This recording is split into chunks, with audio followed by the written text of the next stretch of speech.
अहो मॅडम, तुम्ही या ना. प्राचीला बरं वाटत नाहीये. अरे बापरे, काय झालं? काळजीचं कारण नाही. प्राची पहिल्यांदाच शहाणी झाली. माझ्या परीने मी मार्गदर्शन केलंच आहे. आता तिला तुमच्या मायेची गरज आहे. येते मी. ताई, पोटात खूप दुखतंय. घाबरू नकोस. प्रत्येक बाईचं आयुष्य नव्याने सुरू होतं जेव्हा ती वयात येते. आणि तू आता वयात आलीस.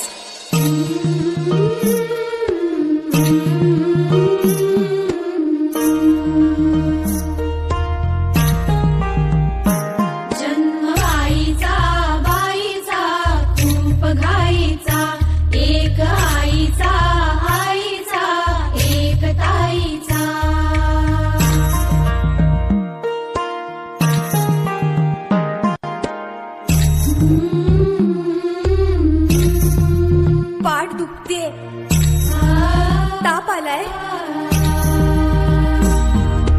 काय मी सांगू, काय हे झाले, का तुला सखये नाहणे आले.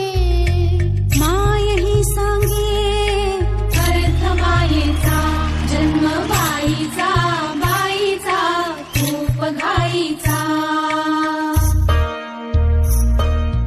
मुलगी एकदा नाही तर 3 वेळा जन्म घेते. एकदा आईच्या पोटातून, एकदा ती आई होते तेव्हा. पण तिसरी आणि महत्वाची वेळ म्हणजे ती आई होण्यास सक्षम होते तेव्हा. बाहुली होती खेळ खेळाया, चाहली मोठी पोहली काया. गंधवे सारा गंध जाईचा,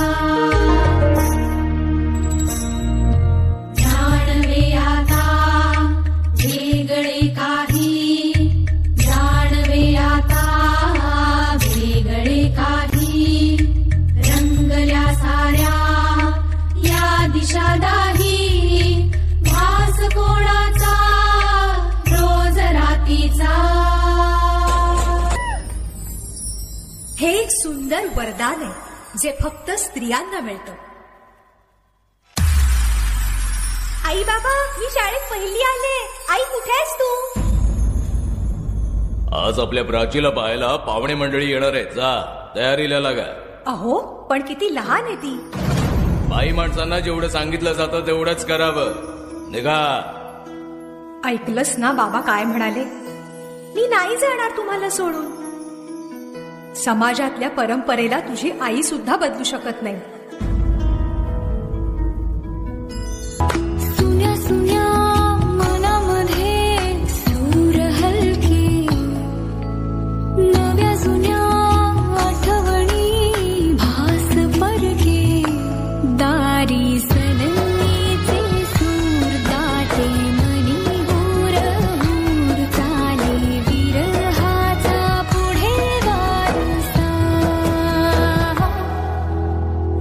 हरवीने सजली ग काया, सासरची मिळेल ग माया.